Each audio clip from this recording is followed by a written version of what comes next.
नमस्कार। आज हमारे बीच एक बार फिर आरजू जी आ रही है और आज हम डिस्कस करने वाले हैं गरुड़ पुराण के बारे में और माता बंगलामुखी के बारे में भी बहुत कुछ जानने वाले हैं। सो इस पॉडकास्ट को जरूर देखिए। Welcome to the new episode. This is Deepesh K Nagi and you are watching the DK show.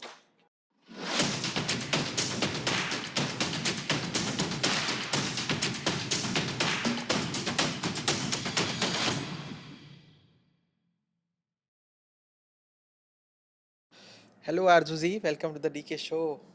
Thank you sir. और जैसे कि हम लोग लास्ट बार डिसाइड करे थे कि जी आज का जो आने वाला पॉडकास्ट होगा वो किसी पुराण में या किसी ऐसे विषय पे होगा जो लोगों को बहुत अच्छे से नहीं पता है जी ना। और हम लोग सोचे कि क्यों ना आज इस टॉपिक को आपके साथ बात किया जाए गरुड़ पुराण के बारे में। जी सर। सो क्या आज हम लोग गरुड़ पुराण से रिलेटेड आपको जान सकते हैं? जी जी बिल्कुल सर। तो क्या है ये गरुड़ पुराण? गरुड़ पुराण हमारे शास्त्रों का सबसे बोलना चाहिए। मेरे हिसाब से हर पुराण की अलग महिमा है, लेकिन गरुड़ पुराण मेरे दृष्टि में आईना है बाकी वेद शास्त्रों का, हम्म, ग्रंथों का। मेन जो आईना है ना, मुख्यतः वो गरुड़ पुराण है। इसे व्यक्ति अगर समझ ले, हम्म, हल्के से भी समझ ले, हम्म, तो उसे पाप और पुण्य की बहुत अच्छे से, मतलब एक परिभाषा समझ में आ जाएगी और जीवन उसका, सामने वाले का, सरल हो जाएगा उस व्यक्ति का। क्या होता है ना कि मैं गरुड़ पुराण के बारे में कई सारे घरों पे जहाँ डेथ्स होता है जी तो कई पुरोहित बोलते हैं कि गरुड़ पुराण सुनाओ या गरुड़ पुराण का पाठ करो। तो क्या गरुड़ पुराण पुनर्जन्म से रिलेटेड है या मतलब क्या इसका लॉजिक है कि इसको जहाँ देहांत होता है किसी के फैमिली में वहीं उसको हम्म, पढ़ा जाता है?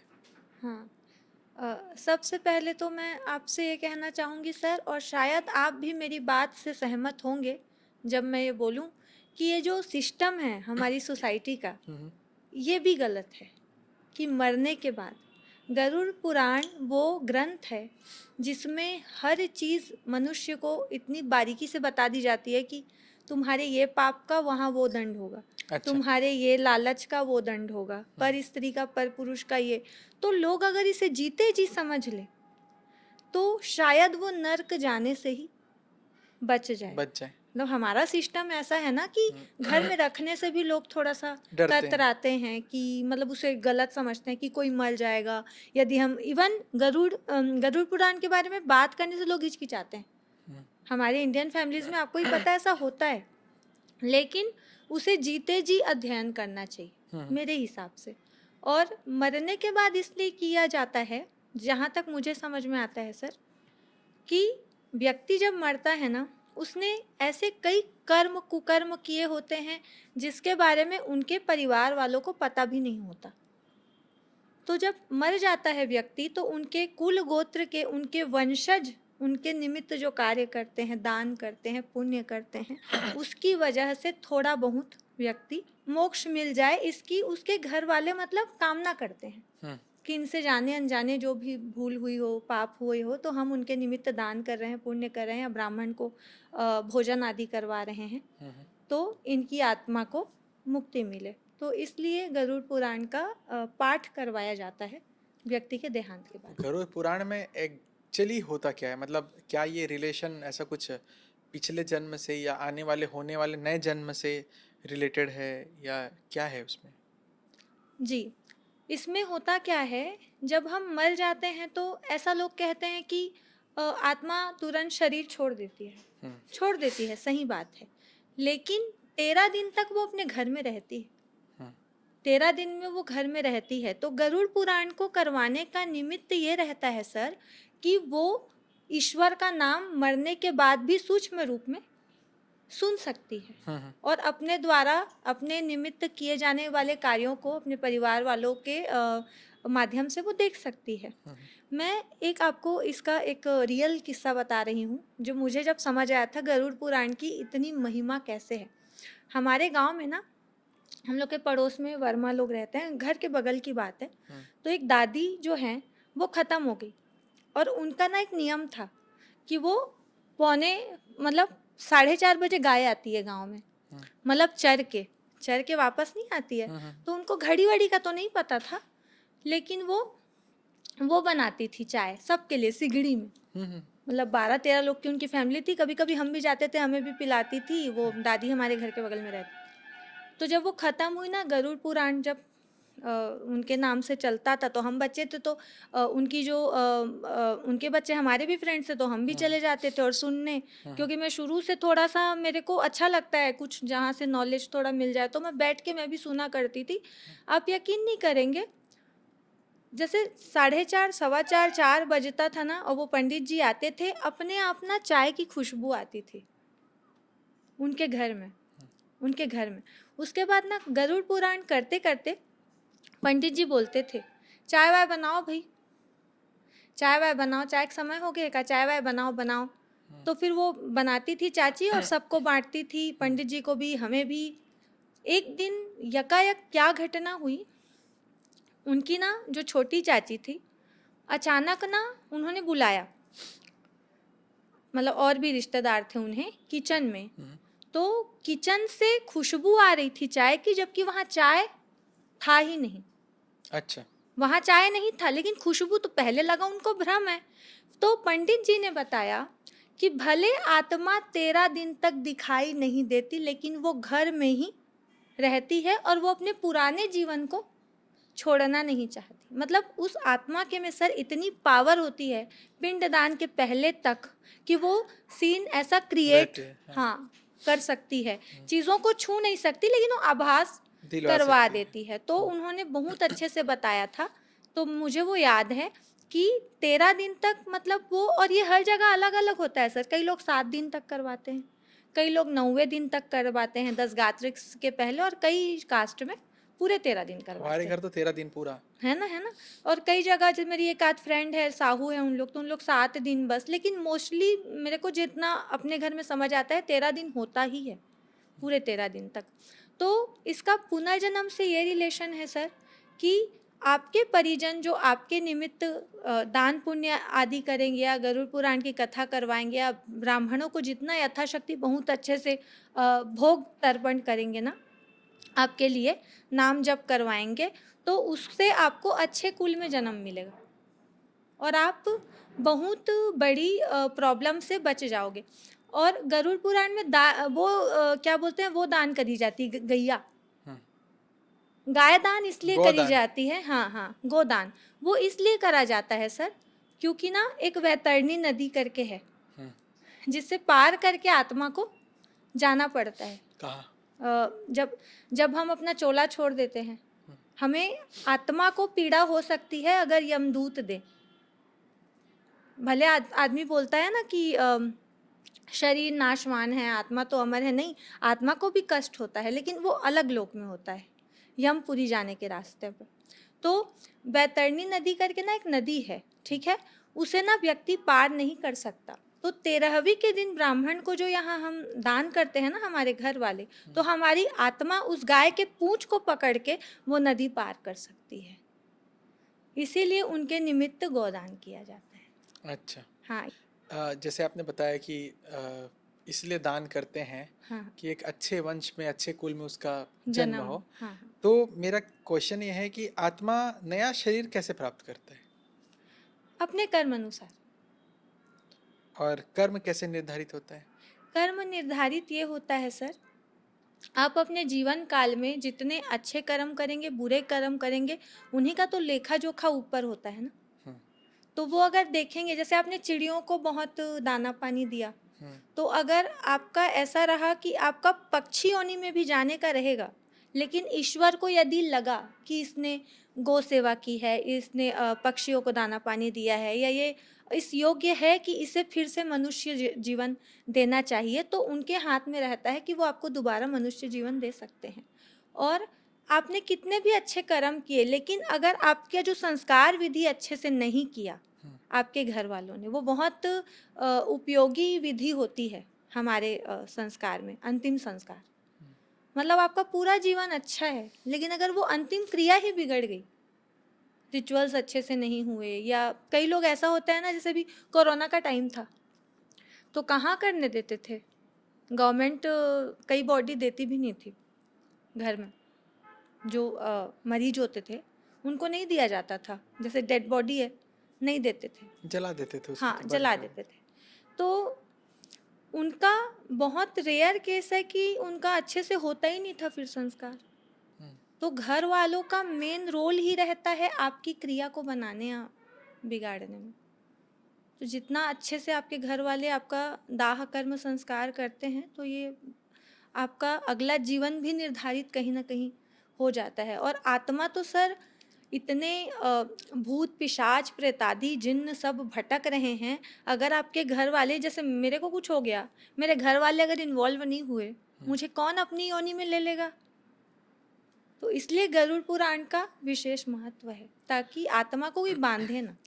तो जैसे आत्मा एक नया शरीर हर बार हाँ हाँ प्राप्त करता है, चाहे वो जो भी हो, पशु हो, पक्षी हो, जीव हो, हाँ तो क्या उस प्राप्त करने के बाद हाँ उससे अपना पिछला याद रहता है? रहता है, रहता है। पूरा तो नहीं रहेगा पर आंशिक रहेगा, आंशिक चीज़ें याद रहेगी। जैसे जैसे कि मुझे अगर कुछ समझ आ गया ना, जो कोई एक पर्टिकुलर प्लेस है जहाँ मैं अगर अपने लास्ट बर्थ में गई थी और मैं अगर अभी चली गई उस जगह, तो मुझे उस जगह से अलग ही लगाव महसूस होगा। किसी ऐसे व्यक्ति से मैं मिल गई जिसे मैं पुनर्जन्म पे, आपको एक बात बताती हूँ सर। हम जैसे स्कूल में पढ़ते हैं या हमारे जो दीक्षा वाले गुरु हैं, आप नोटिस करना किसी एक बच्चे के लिए उनका बहुत सॉफ्ट कॉर्नर रहेगा।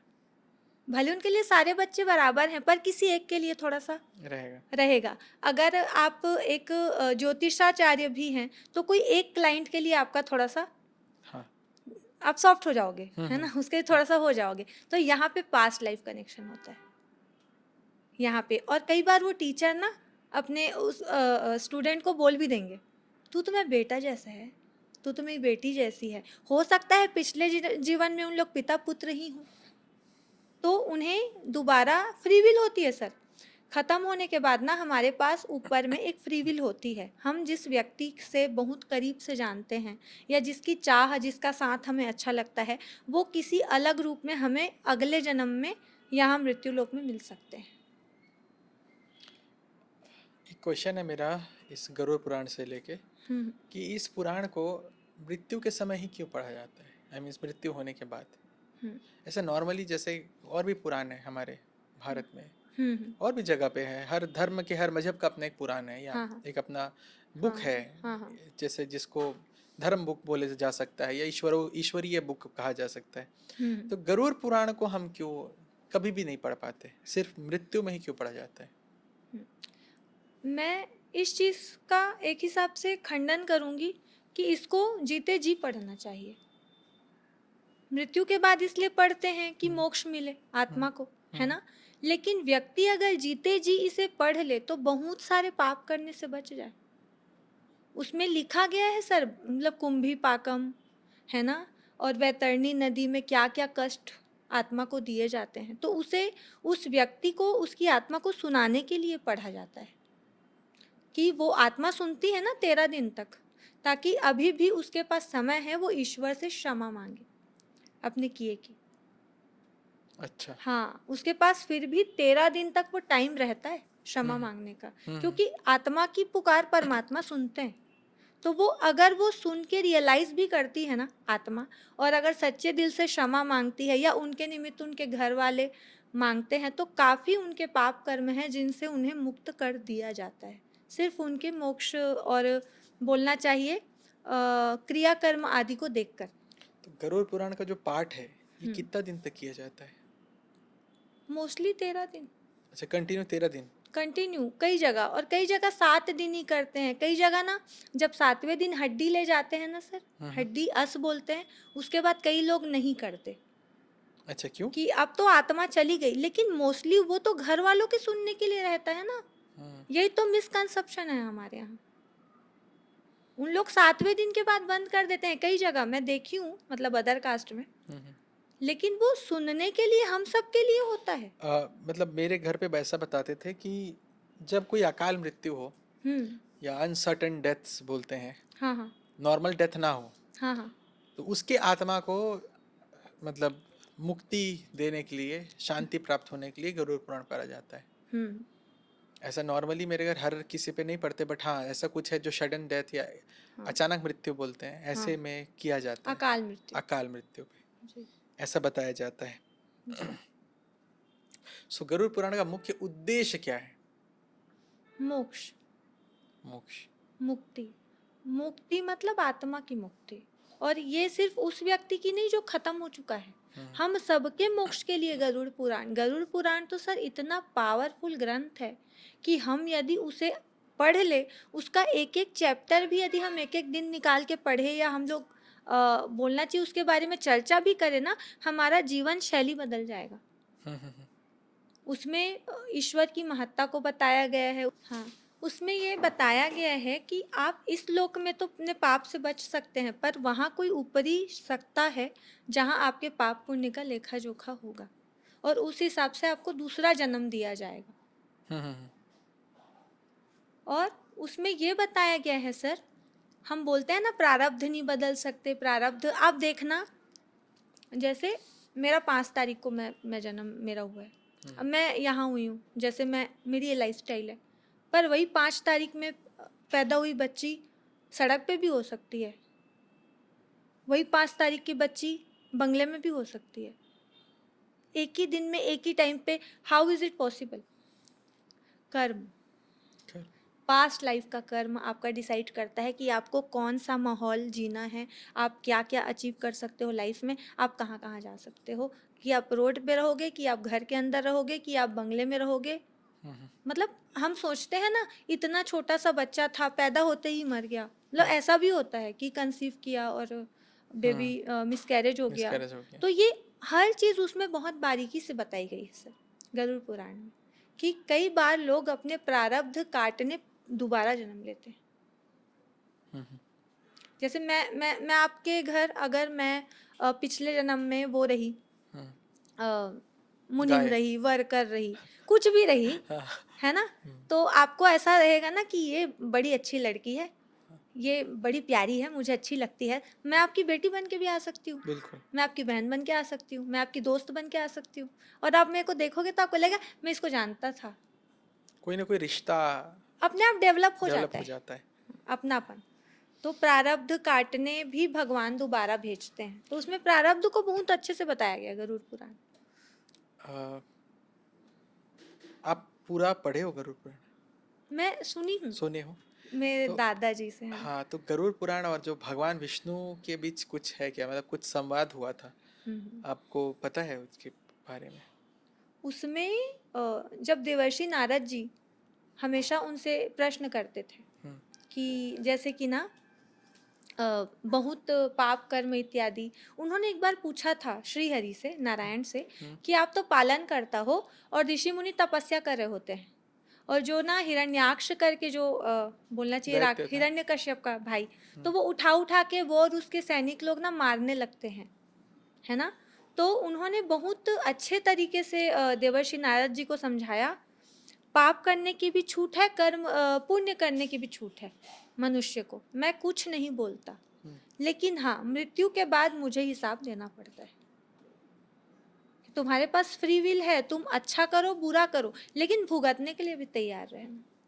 अच्छा। और उन्होंने देवर्षि नारद जी से कहा कि जितना भी इन लोग को ये उठा के ये कर रहे हैं ना, मतलब परेशान कर रहे हैं, अगले जन्म में ये इन्हीं के घर नौकर बनेंगे। अच्छा, तो क्या गरुड़ पुराण हमको जीवन जीने का तरीका सिखाता है? तरीका सिखाता है, मैं बता रही हूँ ना, आदमी पढ़ ले गरुड़ पुराण, पाप ना हो, चोरी ना हो, डकैती ना हो, मतलब ये ना हो, क्या बोलते हैं, लोग पैसे खा जाते हैं दूसरे के, तो गरुड़ पुराण में हर पाप की सजा निर्धारित है ना सर। तो लोग कितने सुधर जाएंगे।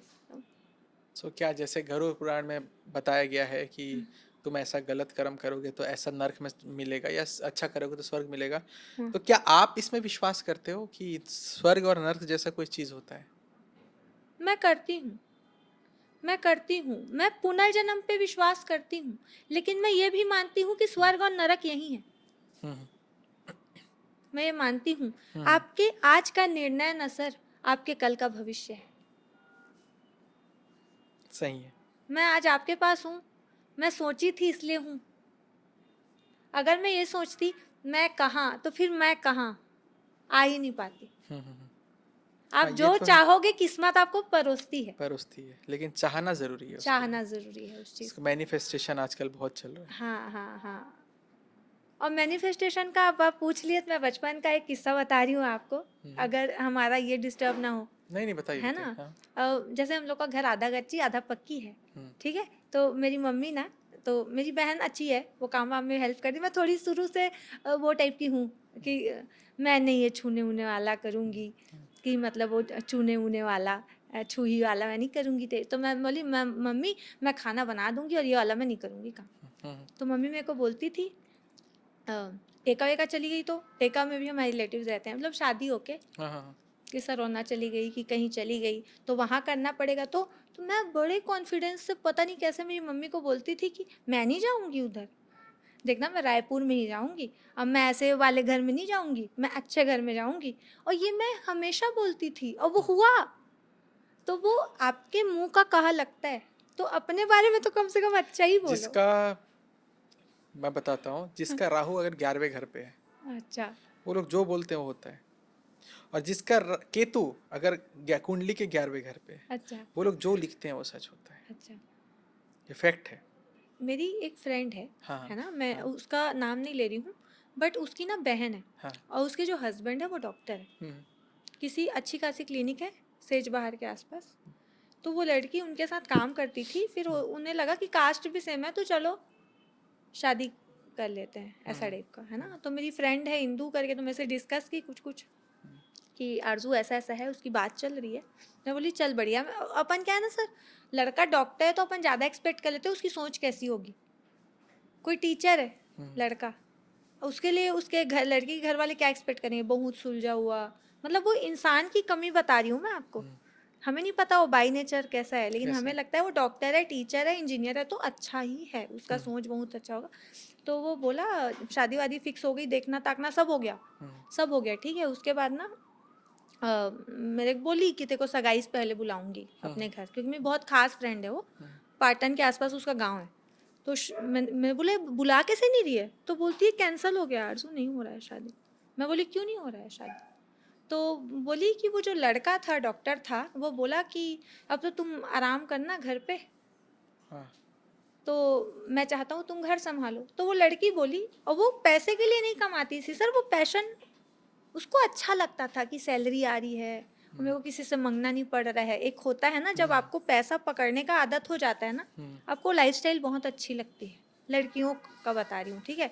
तो उसको बढ़िया लगता था, तो बोली कि हाँ मैं खाना बना के जाया करूँगी, आके भी बना दिया करूँगी, हाँ, मैं अपना काम भी देखूंगी और मैं आपको निराश भी नहीं करूँगी, शी हाँ, सेड। तो लड़का बोला नहीं मुझे टिपिकल हाउसवाइफ चाहिए, हुँ, है ना? तो फिर मैंने अपनी फ्रेंड को समझाया, कैंसल लड़की कर दी थी, घर वालों को नहीं पता था कि लड़की कैंसिल कर दी।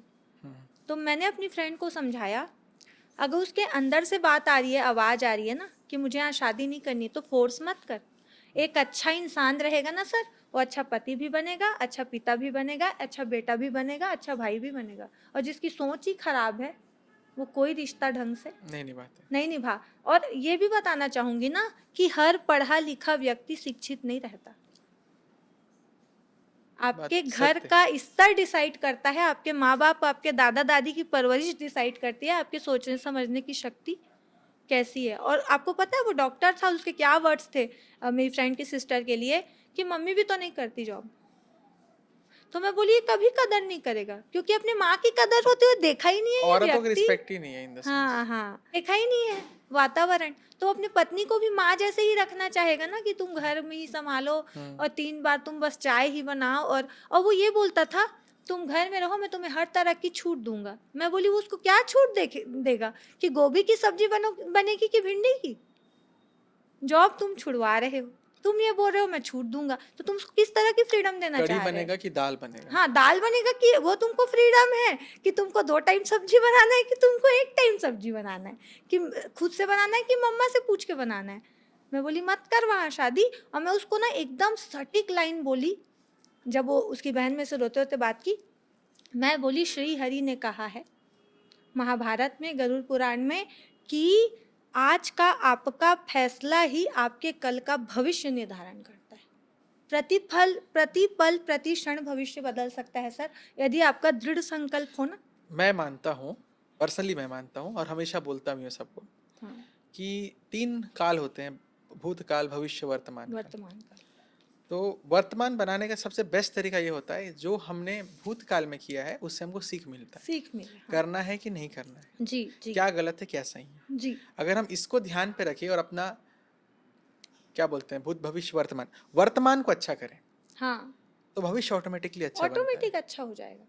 तो भूतकाल से सीख लेना चाहिए और हाँ। इसको अपने वर्तमान में लगाना चाहिए, तो यही भविष्य को क्रिएट करता है। अच्छा आरजू जी, मैं एक विषय आपके साथ चर्चा करना चाहता हूँ, जी सर। क्योंकि आप उनको बहुत बिलीव करते हो। आज मैं आपके साथ बंगलामुखी माता के बारे में बात करना चाहूँगा। जी जी सर। क्या है ना, कई लोग आजकल तो आप देख ही रहे हो कि टीवीज़ पे, यूट्यूब पे बहुत ही माता को उग्र रूप में दिखाते हैं कि वो एकदम नाश करने वाली है, विनाश करने वाली है, 10 महाविद्या की है। तो सच में क्या माँ बंगलामुखी सच में ऐसी उग्र माता है, सबसे या लोग बना दिए उन्हें उग्र? जी, सबसे पहले तो जय माँ बगलामुखी सर, जय माँ बंगलामुखी। है ना। और मैं इस बात का खंडन करती हूँ, क्योंकि उनसे सौम्य देवी नहीं है कोई। उनसे सौम्य, आप उनकी मूर्ति देखिएगा मंदिरों में, वह कितनी मुस्कुराती हुई, मतलब वो राक्षस का जिह्वा भी पकड़े रहती है, पर उनके चेहरे का आप तेज चमक देखना, रहता है, हाँ। मतलब एकदम ऐसे कि मतलब आदमी मंत्रमुग्ध हो जाए ना उनको देख के। और ये बहुत लोगों ने, उन लोगों ने डरा रखा है माँ के बारे में, जिनकी दुकान चलनी बंद हो जाएगी अगर लोग उनकी शरण में चले गए। मैं तो प्रॉपर उनकी साधिका भी नहीं हूँ सर। प्रॉपर साधक साधिका होना मतलब बहुत बड़ी बात है। मेरी भक्ति की मैं उनका मंत्र करती हूँ, मैं अपने घर में उनका स्मरण करती हूँ, उनके नाम से दिया जला देती हूँ, जैसे शनिवार को लगता है सरसों तेल का। और उनका मैं आपको वो बताऊं, साइन बताऊं, जो उनका भक्त होता है उनसे जुड़ा होता है ना, उनके शरीर में उनके लक्षण दिखते हैं। जैसे हल्का पीलापन दिखेगा अपने आप, भले आप उनके मंदिर जा रहे हो 15 दिन में, महीने में 1 बार 2 बार, मन में आस्था है, हड्डियां विजिबल हो जाती है। माँ बगलामुखी के जो भक्त होते हैं ना, उनकी हड्डियां मतलब दिखने लगती हैं, मतलब ऐसे नहीं कि एकदम सूखी हड्डी, विजिबल, चेहरा चेंज हो जाता है। मतलब वो इतना तत्काल प्रभाव दिखाती है और सबसे सौम्य है। वो उग्र नहीं है, वो नाश नहीं करती, वो नाश करती है अपने भक्त के आलस्य का। जैसे कोई चीज़ है जो आपको आगे बढ़ने से रोक रहा है, आप पढ़ने में आपको आलस आ रहा है, आप माँ बगलामुखी से जुड़ गए, आलस्य का नाश करती है, क्रोध का नाश करती है। और उनके बारे में ये बहुत भ्रांति फैलाई गई है कि वो आपके शत्रुओं को मार देगी, गिरा देगी, एक्सीडेंट करा देगी। गलत बात है। वो आपके शत्रुओं का आपकी तरफ से उच्चाटन करवाती है। शत्रु अपने जीवन में व्यस्त हो गए तो आपको थोड़ी तंग करेंगे। और ये एक दिन में नहीं होता सर, लेकिन एक दिन ज़रूर होता है, समय लगता है। अब मान लो मैं अपने प्रारब्ध में लेके आई हूँ, जो मेरे शत्रु हैं मुझे अभी तंग कर रहे हैं, हो सकता है मेरा उनसे पिछले जन्म का लेना देना हो, जो हमने थोड़ी देर पहले चर्चा की थी गरुड़ पुराण के अनुसार। अब मैं अपने प्रारब्ध से लड़ रही हूँ ना, मैं माँ के शरण में चली गई। अब माँ है भगवती, ब्रह्मा विष्णु महेश उनके चरणों में नतमस्तक होते हैं। बड़े से बड़ा बड़ा राक्षस वैताल जब तंग करता था, माँ बगलामुखी थी, माँ भगवती थी, जो अपने सौम्य रूप से उनको उग्र में आना पड़ता है दैत्य के विनाश के लिए। माँ से सौम्य, माँ से ममतामयी कोई नहीं है। मेरे साथ तो ऐसा भी कई बार हुआ है, ये मिसकंसेप्शंस है ना कि पीरियड में भगवान का नाम नहीं लेते। कई बार मैं बड़ी से बड़ी, मैं आज आपके चैनल पे बता रही हूँ, बड़ी से बड़ी परेशानी में फंसी हूँ, पारिवारिक, हर चीज़ आप बता नहीं सकते, उस अवस्था में नाम लिया है उन्होंने, मेरा सुना है। अब देखिए, मतलब लोग का ऐसा कहना है कि महिलाओं को पीरियड्स में पूजा नहीं करना चाहिए, है ना, हाँ ये कंसेप्ट। मगर आप अगर पीछे का हिस्ट्री थोड़ा इंडियंस का देखोगे, हाँ। तो जब द्रौपदी का चीरहरण हो रहा था, जी जी। उसको तो पीरियड्स था ना, वो तो कृष्ण को याद करी ना, भगवान श्री कृष्ण साक्षात आए उनकी आए। रक्षा करे। तो हम ऐसा क्यों सोचते हैं कि पीरियड्स में महिलाएं अपवित्र हो जाती है? ये वर्ड ही गलत है एक्चुअली। उसी पीरियड्स में रोते रोते सर, आप बोले तो मेरे को थोड़ा सा खून खौल गया मेरा। वो पितामह वगैरह से बेचारी वो भी की थी ना, जो द्रौपदी माता थी, कि मेरा ये है अभी मासिक धर्म है, कुछ तो लिहाज करो, कुछ तो आप शोभनीय है ये काम, कितना अशोभनीय कार्य आप कर तो रहे हुआ हैं। ना, भगवान भी दिखाए ना, एक एक को चुन चुन के मारे हैं। एक एक को चुन चुन, और वो होने दिए महाभारत।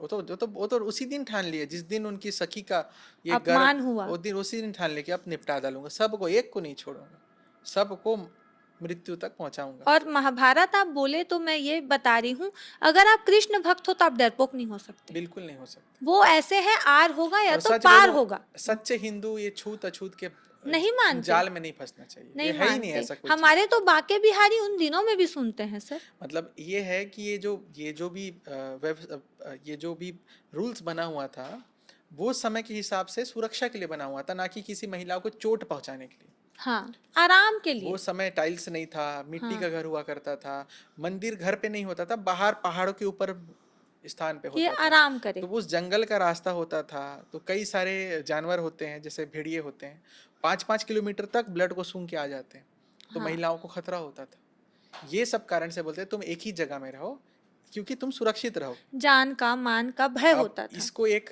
ट्रेडिशन को पकड़ के छूत और अछूत के रीत में बांध के इसको कहाँ से कहाँ, मेरे को ऐसा नहीं लगता कि पूजा नहीं करना चाहिए। अब आप माँ कामाख्या माता को देख लो, माँ कामाख्या तो जब प्रज्वलित उन होती अंग है, जब का उनका ही पीरियड ही होता है। होता है, तभी तो उनको मेन लोग पूज के, उनका मेला उनके नाम से होता है, उनको उस समय साधना किया जाता है उनके नाम और पे। सिद्धियां मिलती हैं। जब वो नारी का वो हो सकता है, तो बाकी नारियां में क्या देवी नहीं है? सारी नारियां तो एक ही है ना। तो मुझे नहीं लगता कि ये कंसेप्ट सही है, ये हम्म। अपना अपना मानसिकता है ऐसा बनाने के लिए। जी जी सर, और माँ बगलामुखी जो है वो इतनी सौम्य देवी है, और वो ये भी करती है, मैंने जो नोटिस किया है, मेरे बहुत शत्रु हैं, बहुत है ना, और वो इतनी प्यारी है, जैसे उनको लगता है ना अब इसको इस चीज़ की ज़रूरत है, किसी के निमित्त बनाएगी, मेरे तक भेज देगी। जैसे मैं पहले उनके सिर्फ मंदिर जाती थी, महीने में 15 दिन में, अमलेश्वर में जो है, मम्मी के साथ, बहन के साथ कभी चली जा, या कभी इनके साथ, हस्बैंड के साथ। उन्हें लगा कि अब इसका थोड़ा सा, मतलब इसको कोई हार्म ना करे, तो मुझे मंत्र भी दिया, तो अब मैं मंत्र भी करती हूँ, तो मेरे को थोड़ा सा प्रोटेक्टेड फील होता है। तो वो अपने बच्चे को ना स्टेप बाय स्टेप आगे करती है। आप सोचो, आपसे जलने वाला व्यक्ति, उसके लिए मौत से बदतर क्या होगा, ये ना कि आप ग्रो कर रहे हो।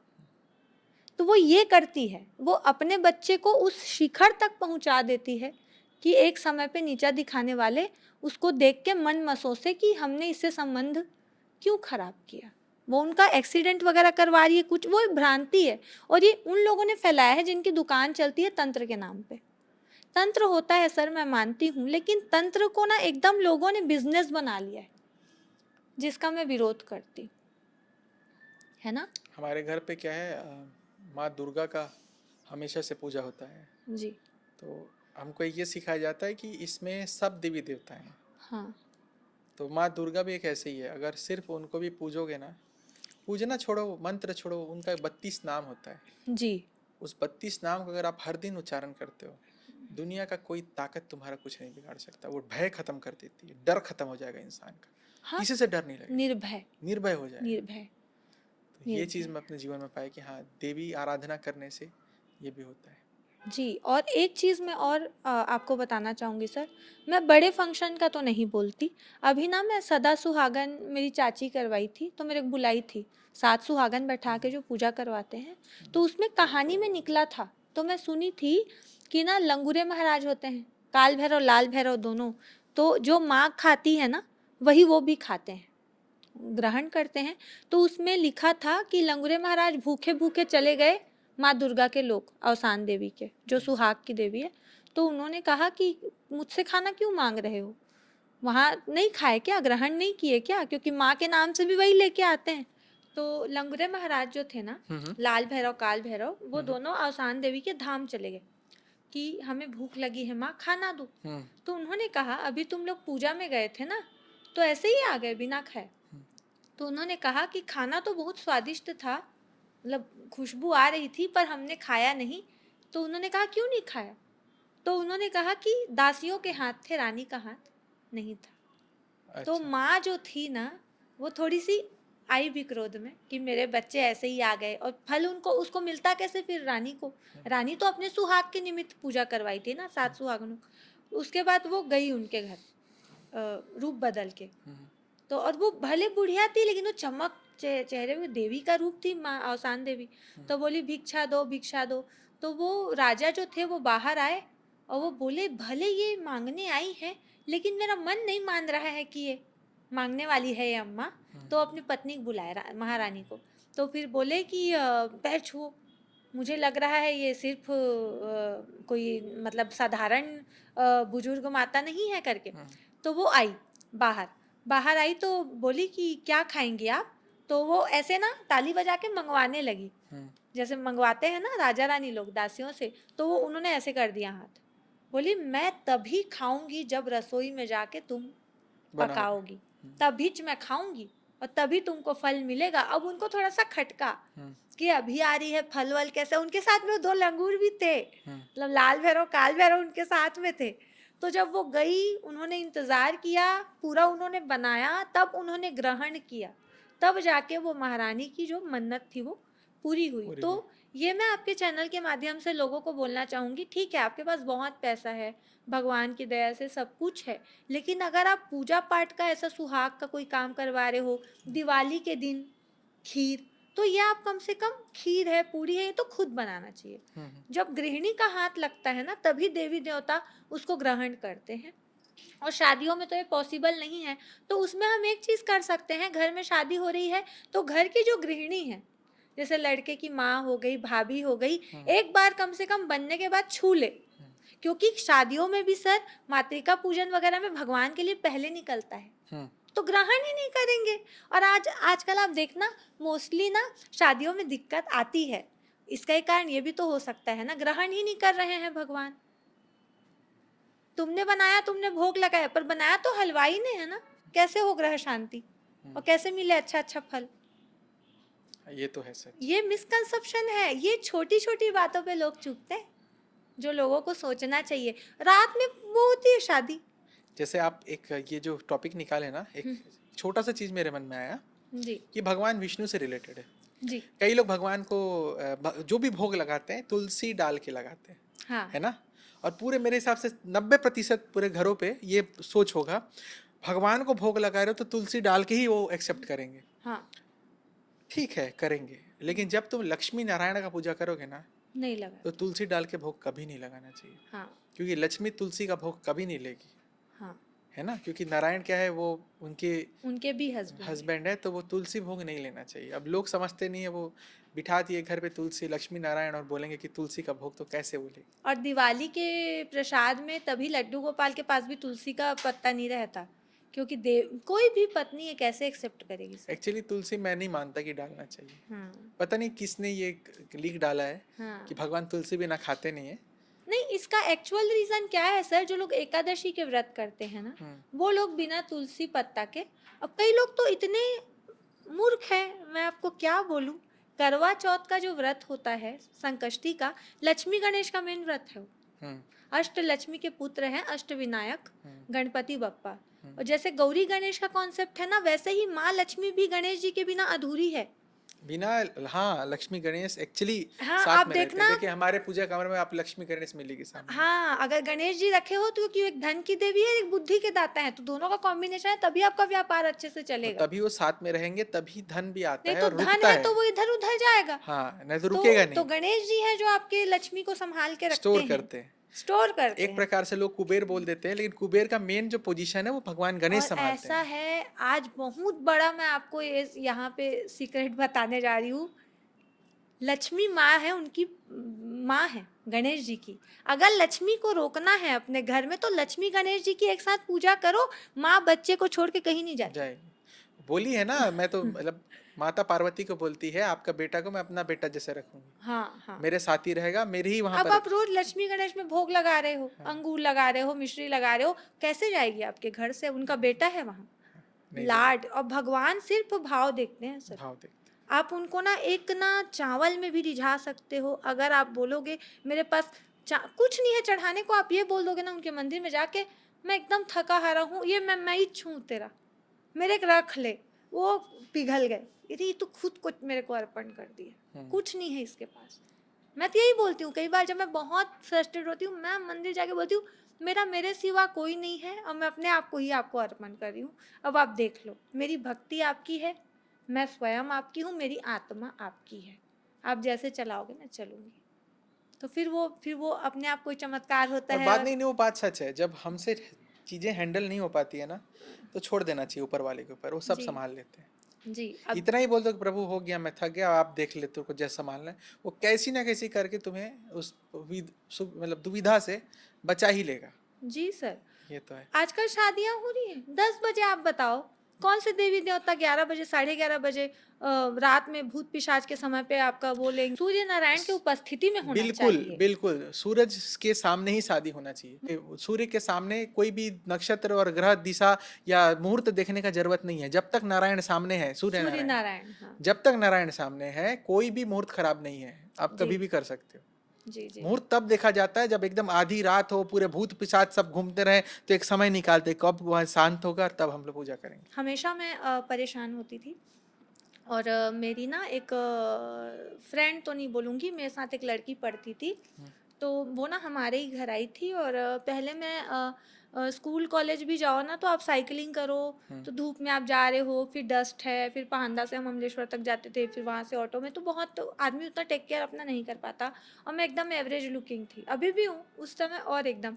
तो मेरे पे हंस हंस दी थी वो कि उतनी अच्छी नहीं दिखती तू करके। और मेरे को याद है जब वो अपने घर चली गई ना, तो मेरी मम्मी ने मेरे को समझाया कि लेना बेटी, भगवान के बनाया, माँ बाप ऐसे ही पैम्पर करते हैं, भगवान के बनाए हर चीज़ अच्छा होते बेटी, इसे नहीं कोई बात में नहीं आओ तो तोला रुलाना ही चाहत रही सो, रो देस तो जीत गए सामने वाली करके। तो मैं ना वहाँ सरस्वती माँ का फोटो है सर, जो ना मेरे चाचा लाए थे, मेरे लिए ही लाए थे कि ये बहुत मानती है करके बचपन से। तो मैं ना उनके पास रोते रोते बोली, मैं बोली अब आप मेरे सुंदर बनाओ। अब मैं नहीं जानती कि आप मेरे कैसे, आपको मेरे को चेंज करना पड़ेगा, आपको मेरे को वो बना के दिखाना पड़ेगा कि लोग बोले ये नेहा है, और स्कूल वाले बोले ये आरजू है, 5 साल में इतना चेंज हो गई। और मैं रोते रोते बोली थी सर, अभी कोई मेरे से मिलता है यही लाइन आती है कि तू इतना कैसे बदल गई। भैया माँ सरस्वती की कृपा है, माँ आदि शक्ति की। तो मैं लोगों से बोलना चाहूंगी, ये मनुष्य आपको कुछ नहीं दे सकता, उनसे मांगो। हाँ, मांगना है तो उनसे ही आपका मांगो। दशा दिशा रूप रंग सब वही सब बदल वही देंगे, डिसाइड करते हैं और वही उसको कंट्रोल करते हैं। कंट्रोल किसी का करते हैं। दशा बहुत खराब भी है ना, लोग बोलते हैं इसका ये कर ले, इसका पूजा कर, ये ग्रह का कुछ मत करो, एक ईश्वर को पकड़ो, राम हो, कृष्ण हो, माँ हो, भगवती हो, और उसको मांगो, वो सब दशा ठीक कर देगी। तो माँ बगलामुखी भी जो है, माँ सरस्वती और लक्ष्मी के साथ तो बैठी है वहाँ, तीनों एक साथ है ना उन लोग।